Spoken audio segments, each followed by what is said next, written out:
നമുക്ക് ഇരുന്ന് സംസാരിക്കാം. ഫൈൻഡിങ്സ് കൊണ്ടു നേരത്തെ നീ ആരുടെ പോലീസാ? അങ്ങനെ ചോദിക്കും. പോലീസ് ആവാനുള്ള അവസാനത്തെ പടി വരെ ചവിട്ടി കേറിയില്ല എന്നും പറഞ്ഞ് നിൽക്കുന്ന ആളാ എന്റെ അണ്ണൻ. അല്ലേ അണ്ണ? ബാക്കി പറയണ്ട.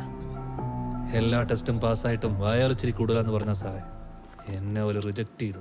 അത്രയ്ക്ക് ഒരു താല്പര്യം ഉണ്ടെങ്കിൽ നീ ഈ വയറും കുറയ്ക്കണം. അപ്പൊ നീയോ?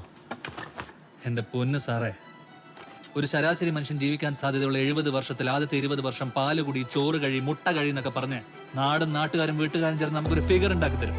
എന്നിട്ട് കുറച്ചു കാലം കഴിഞ്ഞ് പെണ്ണ് കെട്ടാൻ വയറ് പറ, ജോലി കിട്ടാൻ വയറ് പറ എന്നൊക്കെ പറഞ്ഞ് നാട്ടിലെ സകലമാന പ്രശ്നങ്ങളും നമ്മുടെ ഈ വയറും ശരീരവും കാരണമാണെന്ന് പറഞ്ഞ് നമ്മളെ മാനസികമായി തളർത്തി ഇഷ്ടപ്പെട്ട ആഹാരം കഴിക്കാൻ പറ്റാതെ കഷ്ടപ്പെട്ട് ജീവിതം തള്ളി നീക്കി അവസാനം ആഗ്രഹിച്ച ജീവിതം ജീവിക്കാൻ പറ്റാതെ കുറ്റബോധത്തിൽ മരിച്ച് ജീവിക്കുന്നവരാണ് സാറേ പലരും. But I am different. Sir കേട്ടിട്ടുണ്ടാവും, same but different. കഴിഞ്ഞിട്ടില്ല. അതുകൊണ്ട് തന്നെ സാറ് കേട്ടോ, ഇഷ്ടപ്പെട്ട ആഹാരം ഇഷ്ടം പോലെ കഴിച്ച് ദൃഷ്ടാനം വെട്ടി വിഴുങ്ങി അവസാനം ഒരു ഫുഡ് ബ്ലോഗറായി മരിക്കണമെന്നുള്ളതാണ് സാറേ എന്റെ ആഗ്രഹം. ഒരു ജോലിക്കും പെണ്ണിനും വേണ്ടി കളയാനുള്ളതല്ല.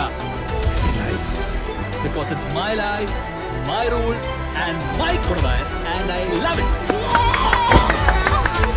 നീ എന്ത് തേങ്ങയാടായി പറയുന്നത്? തേങ്ങ? അണ്ണാ, പുള്ളി കൺഫ്യൂസ്ഡ് ആണെന്ന് തോന്നുന്നു. ഇനി വന്ന കാര്യം കൊണ്ടൊന്ന് പറഞ്ഞേക്കാം. സാറിന്റെ മുഖം കണ്ടാൽ അറിയാം സാർ എവിടെയോ സ്റ്റക്കാണ്. അതിനുള്ള ഫ്യൂവലുമായിട്ടാണ് സാറേ ഞാൻ വന്നിരിക്കുന്നത്. ദേ ഇരിക്കുന്നവന്മാരുടെ ബോസ് ഇവന്മാരെ പിടികൂടിയിട്ട് ഇത്രയും ദിവസമായിട്ടും സാറിന് അവനിലേക്ക് എത്താൻ പറ്റിയോ? ഇല്ല. പക്ഷെ എനിക്ക് പറ്റി. ഒറ്റി കൊടുക്കട്ടാ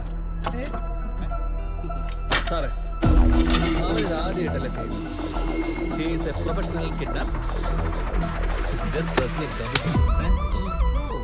Anyways, I will take you to the miraculous universe of the most wanted person you're searching for. இந்த நட போதுமா, இன்னும் கொஞ்சம் வேணுமா?